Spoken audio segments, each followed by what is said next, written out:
This morning, I'm going to say to you, good morning. Yes. Good morning. It's 10 a.m., so it's not too bad. You're doing okay. Whereabouts are you based, Stephen? I'm in Minneapolis, Minnesota. For those who can kind of picture the map of the U.S., we're right in the center, right at the top, so kind of on the Canadian border. Fantastic. And you know us Brits, we all like to talk about the weather. So what's the weather like today? Summer is struggling to hold on. The leaves have all changed. They're yellows and reds. It's a beautiful autumn, or as Americans would say, fall. And but winter's coming. But I grew up in Canada, so I like winter, but I don't like -40. No, so you're probably okay where you are. You're not going to get too far down that side. So topic today then, we've been looking forward to this for a little while. For those that Yeah. don't know me, I'm Angela Cripps, the MD of the Recruiting Gym. And we identify these wonderful people to talk to you every month. And this came about a couple of months ago, actually. And we've got a connection with Hung Lee as well, I noticed. But the AI topic is everywhere. And we've done a couple of weeks on the daily workout. We've had a couple of questions come through on Ask the Coach, but we wanted to have a focused and this topic about the impact of generative or other AI on the recruitment advertising. And it does tend to be advertising that tends to come up the most when we're having these conversations. So let's just start from the beginning. If you have a question, please feel free to either put it in the question if you're in Crowdcast, or in the chat if you're in LinkedIn. I know LinkedIn's not our friend this week. I'm hoping it's okay. If not, come over to Crowdcast. We'll see you here. But let's go back to that beginning. So what is artificial intelligence to start with, Stephen? Yeah, there are tons of different definitions, and I think it is good that you and I sort of start off to agree what it is we're talking about, because some people, especially up until about a year ago, people thought of artificial intelligence as like an Arnold Schwarzenegger movie where the robots are coming to kill us. That is one kind of artificial intelligence, but what we're talking about in HR, TA, and then even further down that funnel, recruitment advertising, it's really about computers making decisions that traditionally have required human intelligence. So making inferences where you don't have all the information, you look at what you've got, and you kind of make a best guess. Some people would call it intuition. Other people would call it experience. Some other people might call it wisdom. But whatever it is, it's not this clear, if this, then that. It's more about what some people used to call fuzzy logic. It's like, I think this is what should happen. And the advancement that's allowed artificial intelligence to take place is the processors that computers can now look at far more data, far more quickly than they could even just 5 or 10 years ago. So that's kind of why we're at the place that we are now. Because it has been around for sort of 5-10 years, isn't it? It came into my world in March and I was calling it Chat GTP. Yeah. For a little while. Now I've got idea. Do it in order of the alphabet, Angela, and you'll be fine. GPT. Fuzzy logic, actually, it's World Menopause Day. That resonates with me. Most days I get a fuzzy logic at some point where brain fog and just can't see the wood for the trees. But actually then that makes sense. All that clearing with that processing and all of that data available, the fuzzy bit has disappeared, hasn't it? Yeah, the artificial intelligence, I think most people in that field, from what I've read, they'll trace its origins back to the 50s, the 1950s. But like you said, I think you said something to the effect of like it hasn't been usable or something to that effect.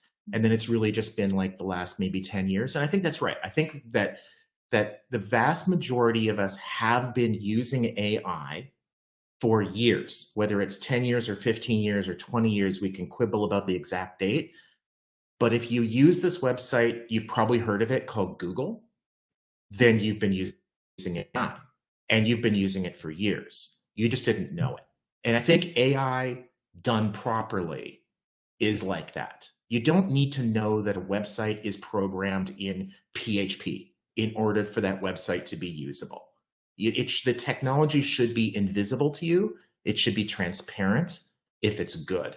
But as soon as you start to like, how is this coded, or what do I need to put in here? That's where there's a user problem. And some of that we're starting to see in talent acquisition, where individual users, the talent acquisition professionals, the employment branding people, whatever, they're being asked to do too much, like an engineer would do. And so when these products become much more user-friendly, like sending an email, like jumping on a Zoom call, that's when I think we're going to see some real significant uptake. Now, you mentioned there about talent acquisition. Good time to interject to actually share your background in all of this. If you could give everyone a little insight into your work and how you got here. So, yeah, no problem. Completely accidentally. I have no formal HR or TA training. I'm the founder and chief visionary officer of College Recruiter. It's a job search site for students and recent grads of colleges and universities. We're global. We help about 13 million find what we call great new careers a year. So early careers, 0 to 5 years experience. We sit at the intersection of early careers, performance-based pricing, cost per click, cost per application, and programmatic. And it's that programmatic piece that causes us to pay really close attention to artificial intelligence, because there's a huge amount of AI being used or being developed to make advertising far more efficient and far more effective. And again, done right, the TA people will just see better results. They won't know why. They shouldn't have to care why. It should just happen. I love it when you get a bit of tech that just works. My post on LinkedIn on Monday morning was the top 20 AI companies at the moment. And the majority of the reaction was, wow, I didn't know there were so many. These are just the top 20. That's not all. Oh, yeah. If you had spent a few hours, you probably could have like come up with 2,000 of them. They might not be good, but you could come up with a lot of them. Yeah, so let's stick with the top ones that are doing good at the moment. Now, I did want to ask you a question around what's the difference between this and generative AI? Yeah. So what generative AI really became mainstream about 11 months ago, November 2022. OpenAI released sort of into the wild for ordinary people like you and me a product called ChatGPT, and probably one of the worst named products in history. I'm guessing that it will end up with a different name, but there are other products that are somewhat similar to it too. What it does that was so revolutionary, and why so many people have embraced it and try to figure out like how to use this, how to make their lives better, whether it's at work or home or whatever, is that it's really the first popular product. There have been others, but not as popular. It's the first popular product that really understands and is able to predict language. So when you used to go to Google and run a search and say, show me the top 20 AI companies, Google would use artificial intelligence to understand what you were saying, and then it would create a list for you. What generative AI can do is it can write you a story or an article. It can come back to you in ordinary language. You can write a paragraph or 12, give that to OpenAI, to ChatGPT, and it will understand that in natural language. So it's able to predict if I see these 6 words, these are probably going to be the next 6 after it that would make sense to this user or to users that are asking for this kind of information. So we see that all the time with Google, don't we? You start typing and it guesses. Yes, that's a great as well. That's a great example, that autofill in Gmail or Google searches that I think we've all become used to over the last 10 years. That's AI. We just didn't think of it that way. No, we just thought that's what So everyone else has typed before us. These are the most things that people have typed. I assumed that was the top of the list, but now I know actually no, it's working out. And again, based on what it's people want to know. yeah, and it's definitely kind of both. It's Angela has a history of searching for this, and so do these other 12,000 people that share a lot of characteristics with her, some more, some less. This is my best guess as to the information she's looking for. And all done faster than you can blink your eye. That's what always threw me when I first started using Google. It's like, yeah, here's 10,300,000 results on 0.16 seconds. You'd think, what? Surely not. But yeah. Pick it up from there. Okay, so that's the reason then why we've been hearing so much more this last year. Because of the one that and everyone suddenly got really excited about it. If we think about it, we're UK, you're USA. So how many recruiters, whether they're in-house or their agency, are really using this to its advantage, would you say? It's a great question. If you talk to the vendors, they'll tell you something like 75%. Okay. And if anybody has ever lived next to a pig farm, they would know the smell for that set with that 75. It's BS. There's just, well, it wouldn't be B if it's a pig farm. But anyway, the number of or percentage of recruiters that are using ChatGPT or some other generative AI product is unknown. Nobody really knows that number. Now you can survey and extrapolate. The methodology I've seen is just crap. The vendors are grossly overstating the percentage that are using it. If you've ever used it, are you a user? If you used it once for 3 minutes 8 months ago, are you a user? I saw one article that came out about a week ago, maybe 2 weeks ago, just before the Job Boards Connect conference last week in London. And the person who wrote it basically said something like 50% of candidates are using AI to help them write their resume. And I think you and I are going to get into that. Well, when you actually went and looked at the articles and then what the articles were referencing, what it said was that 50% of candidates believe that they might use AI. There's a huge difference between are and might. Yeah, so let's separate there.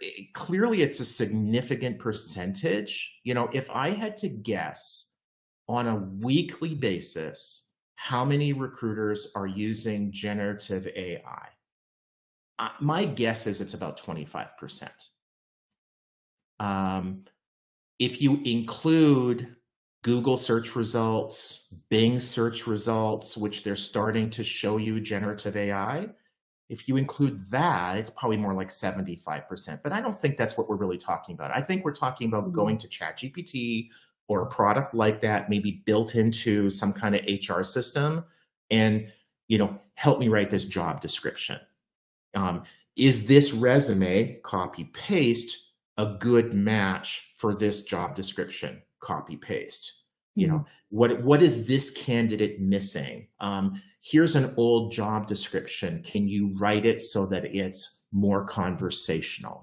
Things like that. I'm guessing we're talking something like 25%, probably on a weekly basis. And actually, those people in the marketplace and buying recruitment advertising and using job boards, you talked about Job Connect last week.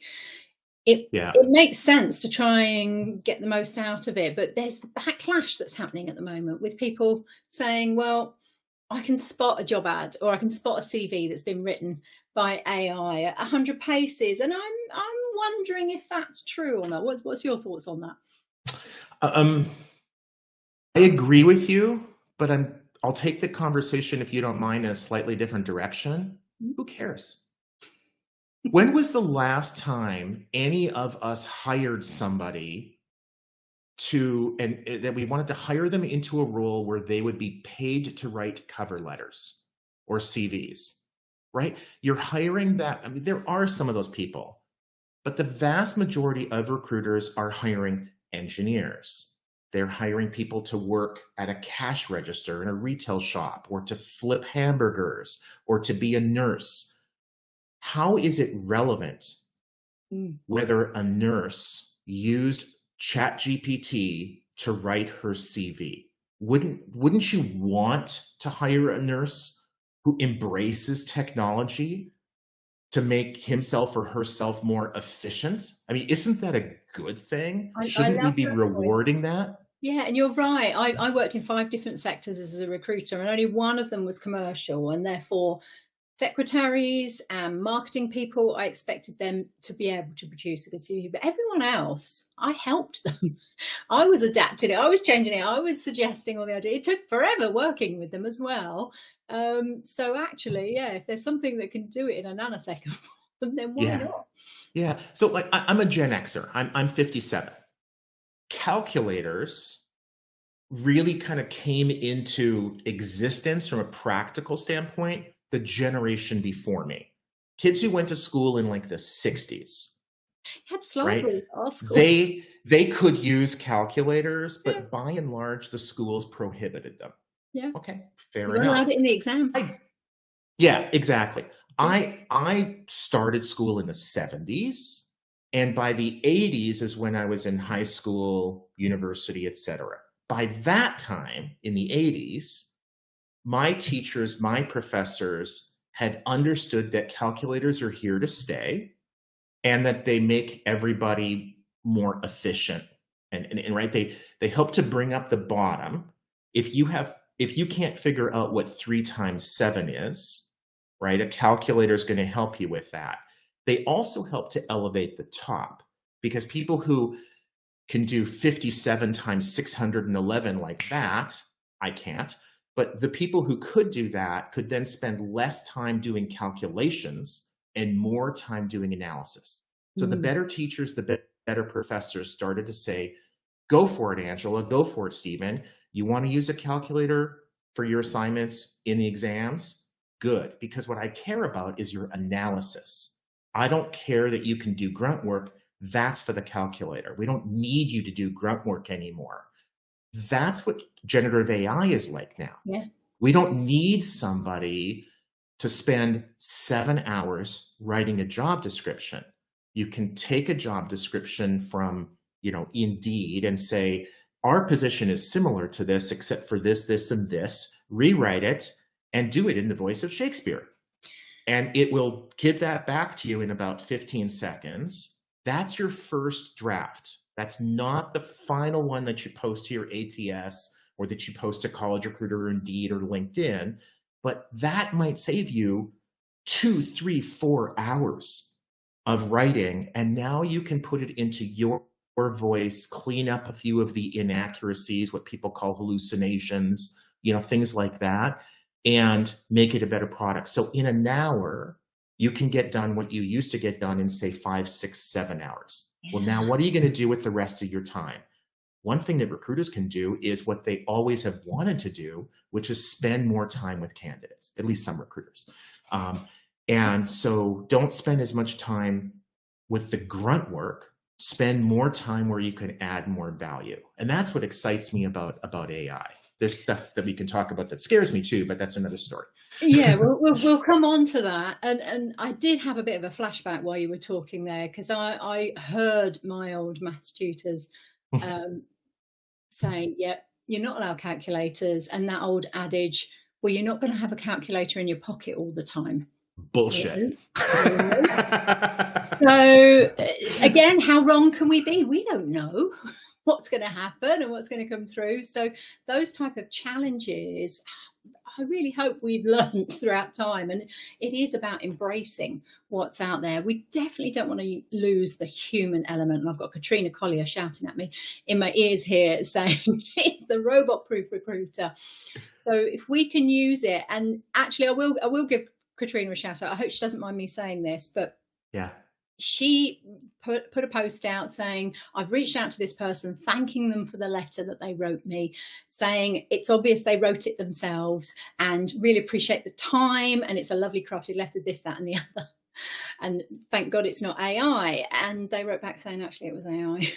So she put it out there. She said, look, hands up, I didn't spot it. So those people say, oh, I can spot it from a mile off.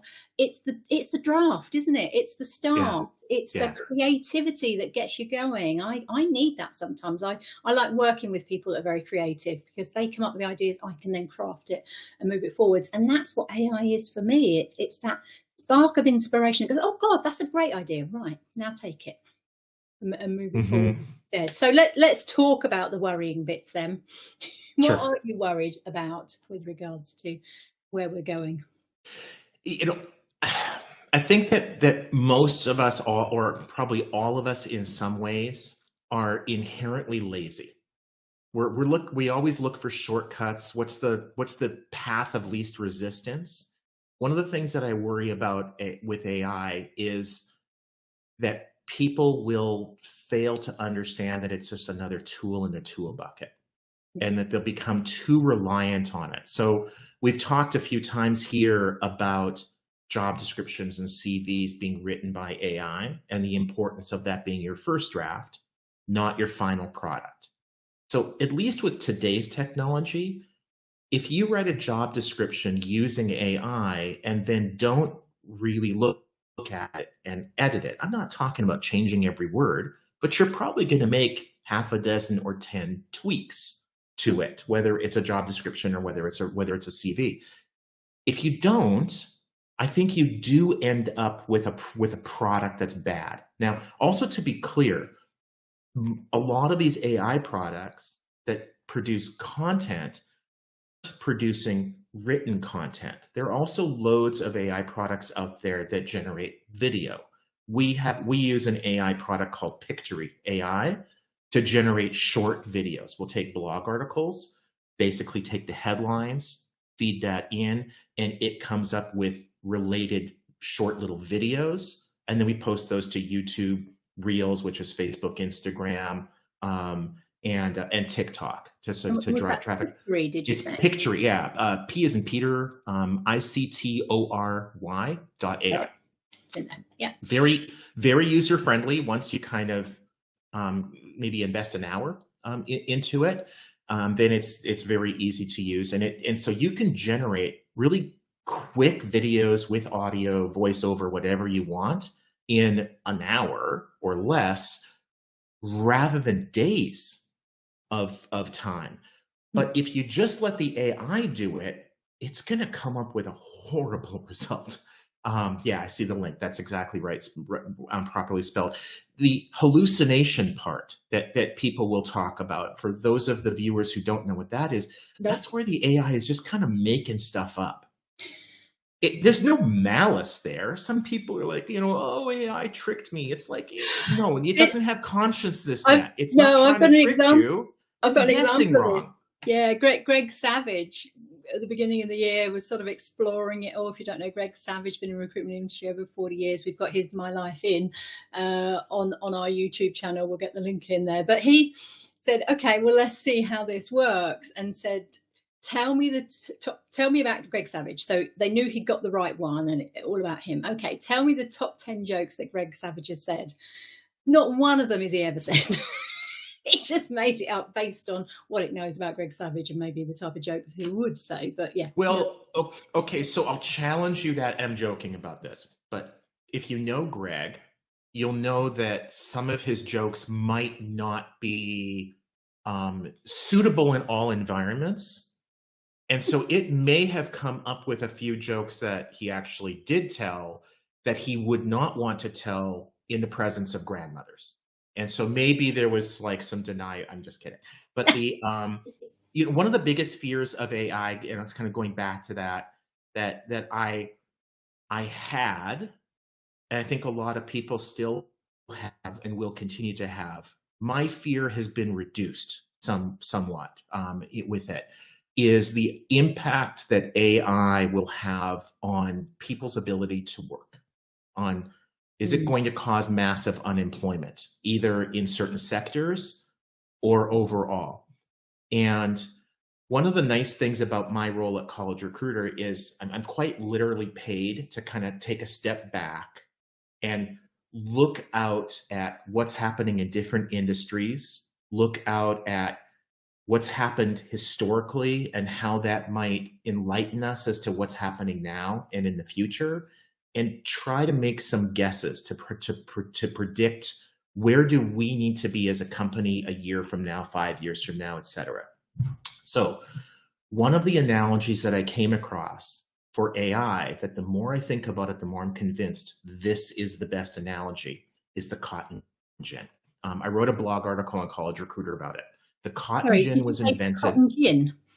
Cotton gin. Yeah, like cotton, like your clothes. Yeah, like cotton gin. cloth, That is what I heard. Okay. And gin, like that lovely British beverage. Yeah. The cotton gin was a machine invented by an American. You'll have to forgive him anyway. In the late 1700s. And what it basically did is it automated the removal of seeds from cotton. So the US, most of the cotton in that era, early 1800s, was grown on southern plantations, planted, picked, processed by slaves. Okay, horrible. No need to like sugarcoat that in any way. The cotton gin, when it was invented, some people thought this is going to end slavery. We won't need as many slaves because this does it way more efficiently. Sadly, it had the opposite effect. What it did is it made the cost of cotton much lower. You could produce, with the same manpower, the same number of seeds, way more cotton for the same money. It increased the need for labor because suddenly cotton became a more valuable product. Cost went down. It's like, why does McDonald's sell way more hamburgers? If you can buy a hamburger for £3 instead of across the street for 10, you're going to buy more hamburgers from McDonald's because it's roughly a third of the cost. In our employment markets, fortunately, the UK and US no longer have slavery. There is still slavery in some areas of the world. But if the cost of a recruiter writing and posting jobs drops, it becomes more economical for a company to hire that recruiter, or a second one, or a 20th. And same thing in factories, same thing in retail shops, same thing with journalists. If we can produce more for the same cost, then just like supply demand goes up. You see more demand for that product because the cost comes down. Well, we've got so many open jobs anyway that we need that opportunity to be able to do that. If a nurse can take care of 10 patients instead of 3, it becomes easier for the national health system to hire more nurses. They get a bigger bang for their buck. So I'm not at all convinced that AI is going to result in massive unemployment across the board or in individual sectors. I think what it's going to do is really improve our standards of living and actually increase the demand for people. And what about companies' sort of products or business models? How is it going to impact on that then as to their strategies? Yeah, so similarly, kind of going back to the whole recruitment advertising discussion, the viewers are probably like, what the heck does a cotton gin have to do with recruitment advertising? And my answer is everything. No, I like analogies like that. You can visualize it so much easier. So if using ChatGPT or some other tool, Textio, whatever the product is, can help you write a better job description, and if the candidates writing CVs can use those tools to write a better CV, inevitably what you're going to see right away is a better match. You're going to have companies getting more candidates and a higher quality of candidate, a better match applying to jobs. That means that those companies don't have to spend as much money on recruitment advertising and some of the other inputs, as many people posting to social media, as many executive recruiters or agencies, as the Brits would call them. The cost of recruiting people will go down. That means that it's more economical for you to spend money on recruitment advertising. You're going to get a bigger bang for your buck. So there are job boards, recruitment marketplaces that are freaking out over this, that if AI comes and if we suddenly are sending 10 times as many candidates to employers and they're hiring people at a much higher rate, why would they spend as much money with us? The answer is because it's going to be cheaper. Your product is more valuable to them. So they're going to want more of it, not less of it. So I don't know whether this is relevant or not, or whether I've made this link and it's totally wrong, but it was about 2 years ago that the job boards suddenly all increased their prices by a considerable amount, some doubling. In the UK, yeah. Yeah. The 3 or 4 leading job boards in the UK, yeah.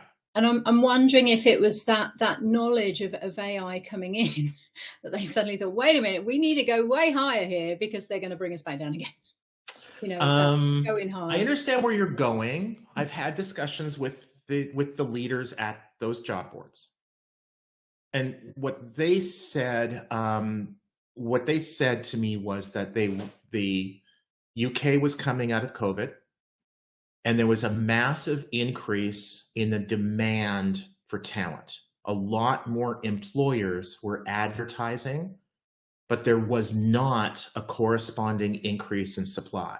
There were not a lot more candidates who were looking for work. No, so you we had lost 1 million because of Brexit. Yeah, well, and then Brexit, and also just like with COVID, hundreds of thousands of people left the workforce and have not returned.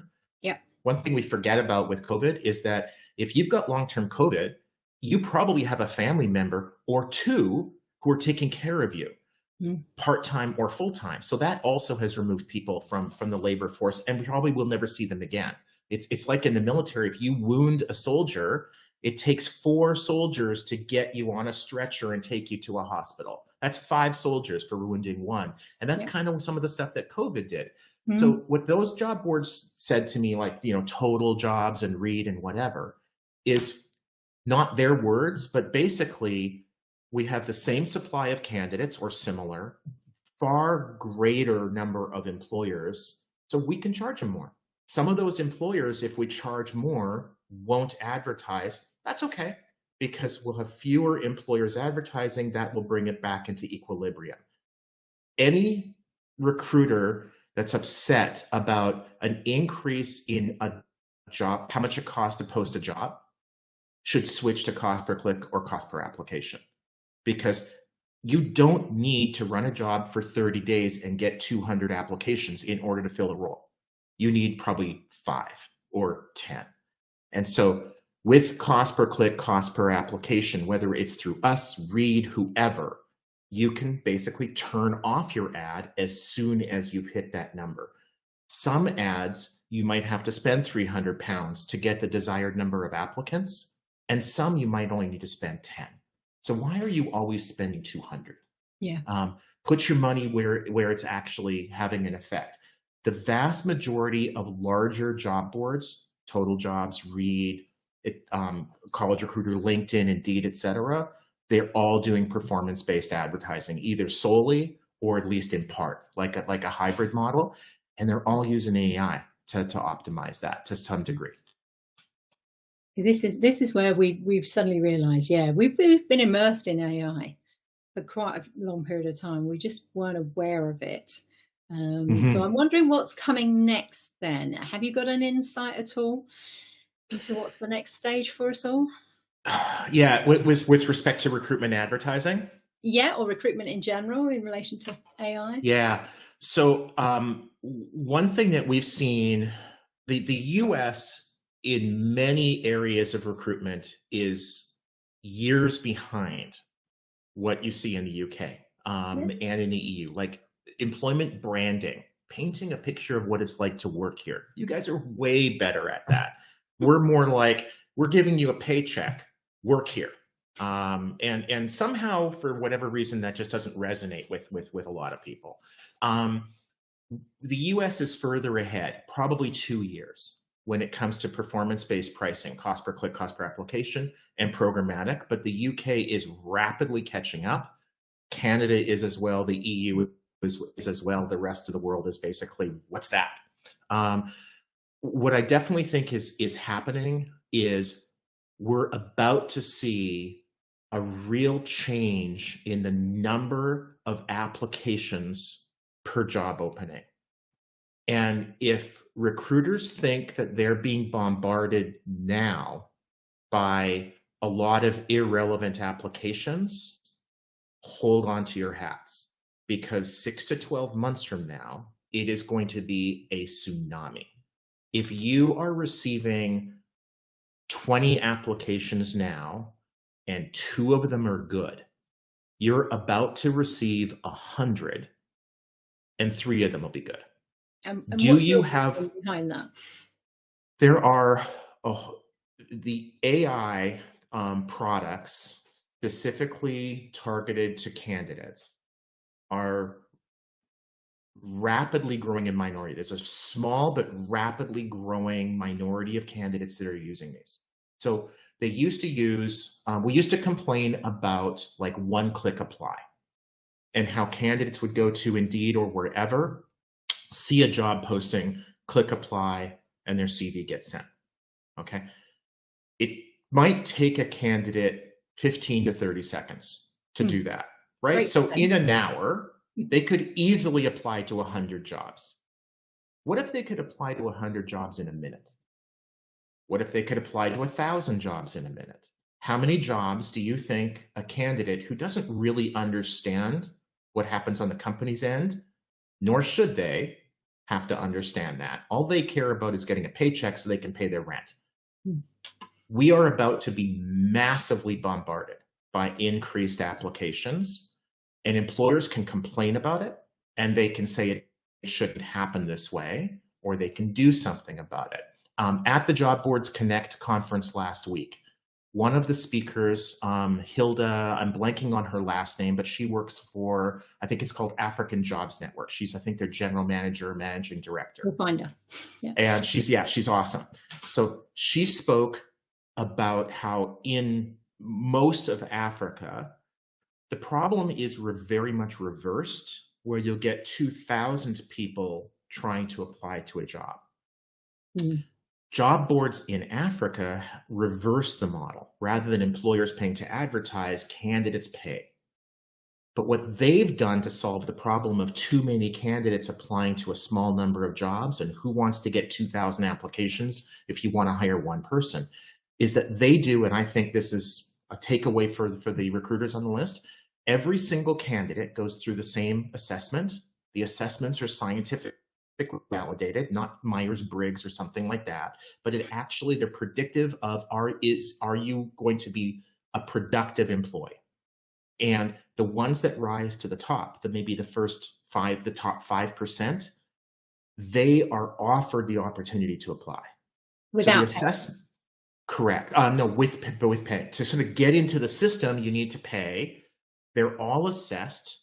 The ones that have the best assessment, they get to apply. So the employer might get 5 or 10 or 20 applications, and everybody is of high quality. That's what I think is about to happen in the UK and in the US. That's going to be really interesting, because in 1974, the Employment Agencies Act, we outlawed that, because that's where we got the cowboy reputation right from the beginning. So if you're not aware of our history here in the UK, we used to charge candidates to apply for jobs. And of course, then there were agencies that were set up that would just have all these fake jobs. People would pay them money and, oh, no, you didn't get through. So that got outlawed. I can't see how they're going to get around that. Yeah, it's what their site does is they don't charge you to apply for a job. What they do, it's kind of like the equivalent of, do you remember newspapers, Angela? Do you remember those things? Yeah, vaguely. Right. You go down and you pay £1 or whatever for your Sunday newspaper, and there are like 4 million job ads in there, right? You could pay for the newspaper, and in that newspaper were the ads. So you weren't paying to apply to a job. You were paying essentially to use the media that had the job ad in it. And that's what's happening. So it's like Tinder or Bumble or whatever. You pay to go on the site. But my point isn't so much about the candidate paying versus the employer paying. My point is every candidate should be assessed using a scientifically validated system, and there are a handful of really good ones out there. Then the ones that assess well, those ones get to apply. So suddenly, instead of having 20 applications and 2 of them are good, if you did that, you would only have the 2 good ones in today's numbers. And in a year from now, you're going to knock out 200 or 1,000 unqualified ones and be left with maybe 5 good ones. If we can get to that, the candidates will get instant feedback. You're not going to have to say, hey, Angela, thanks for applying, but you didn't meet your minimum qualifications, because the assessment did that. It reverses the whole process. So I think that's exciting. Yeah. And actually, we've got a coach in the gym, Renu Gundala, that works with us, and she has a company called Talent Grader. So we'll get that on there. So if you're not sure which assessments to do, then that's her business to help people to identify what it could be. I'm interested in your comment on Myers-Briggs. Come on, we've got to. I'm not going to let that one go. I have seen the documentary. Is this what you're referencing? So Myers-Briggs has all the scientific validity for employment as horoscopes have. It was the one lady, wasn't it, in her kitchen? It's interesting. It's fun. I'm ENTJ, and I thought it was really interesting that basically means is that I have this urge to tell everybody how they're wrong for their benefit, which is really messed up. And many of the members of my family would wholeheartedly agree with that. It's an accurate assessment and completely useless to determine, am I likely to do that job well or not? One I have come across over the last 10 years that I do like and promote is here in the UK, it's called Remap, and it's about are people going to pick up the phone? Are they going to do sales? SBQ Gold, I think, probably in the UK. I did the assessment myself to see what it was like, and it was spot on. And it took quite a while to do it. There was quite a few questions. It wasn't a quickie thing. So there are a few. Give me a couple of the ones that you like, because you mentioned there are a few good ones out there. Yeah. So one is a company called Modern Hire. And they've gone through a couple of like mergers and acquisitions over the last 5 or so years, but very scientifically validated. You start off as an employer. The typical assessment takes about 40 minutes for the candidate to go through. And then they find pretty quickly, as candidates start to apply, that certain questions are not actually differentiators. Everybody's answering them the same way. Right. Well, if everybody answers that question the same way, get rid of the question. Yeah. And so what you end up with is usually, I think they said it's usually about 20 to 25 minutes.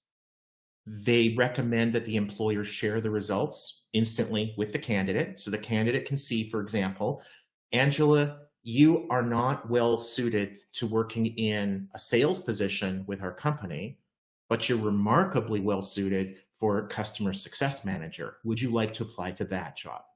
Right? Maybe yes, maybe no, but you get instant feedback and get matched up with the jobs that they have. It's awesome. Another one is out of Canada, in a relatively small city near Toronto called Plum.io. They are making really big noise here. One of the really cool things, Caitlin McGregor, who's the CEO there, she shared with me is that the Bank of Nova Scotia, which is one of the biggest banks in Canada, there are like 5 banks in Canada, basically, that all of their early career candidates, what we used to call college or university recruiting, they do not apply to jobs anymore. Instead, all of them go through the Plum assessment, and the top candidates then go further into the process. And so the Bank of Nova Scotia is now assessing all of their candidates, but only the university recruiting piece is basically now no on-campus recruiting. Everybody goes through that assessment. That to me is the future. And is that plum with a B or without? Oh, plum.io. As in the fruit, right? We'll get that one in there as well. Yeah, and no, I don't get any kickbacks from them or anybody else for that. but that is a term we use. That's a plum job for you. That's a plum candidate. It is actually. I don't know where it comes from or why, but I love the etymology of words. I'm going to go and look afterwards because you obviously picked up on that somewhere from those. It was available on some like hosting company for $9, so Possibly, not sure. So I'm getting the impression you're quite excited about this. We shouldn't be worried. We should be embracing this. Yeah, and I think I can't remember. I've heard a few people basically say this. Katrina Collier might have been one of them, but I love it when there's people are saying that the people who need to be worried about AI are the people who are not embracing AI. That AI is going to come for the jobs of those who are going to resist AI.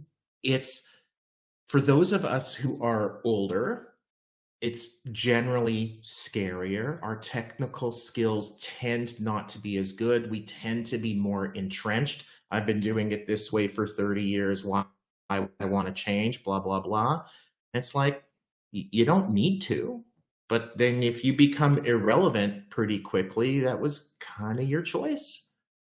You don't have to be a coder to use these AI products. I pay the $20 a month to OpenAI to get the professional version of ChatGPT, and so I don't get like timed out or anything like that. And it's not available in other areas of the world. But if you go to Google and you see the generative AI, ask it to write an article for you.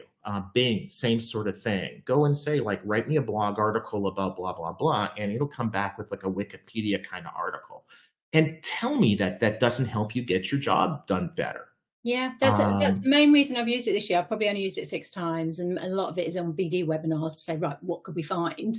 But I had to write a blog, and it just was taking me forever, and it was based on a speech that I did. So I had all of the information and the research. So I just punched all of that in. I just copied and pasted, go, right, use all of this, write me a 1,000-word blog. And what came back was brilliant. And I had to make a few edits and adjustments, but it was my information that I'd sort of plowed in, but it just meant it got done, and it was as I would have probably written it anyway. So and you can take a job description that you've been using for the last 7 years without success, plug that in and basically say, rewrite this so that it's more appealing to mechanical engineers, and it'll come back and it's going to be eye-opening. Like, wow, I guess I could have done better, and now I have.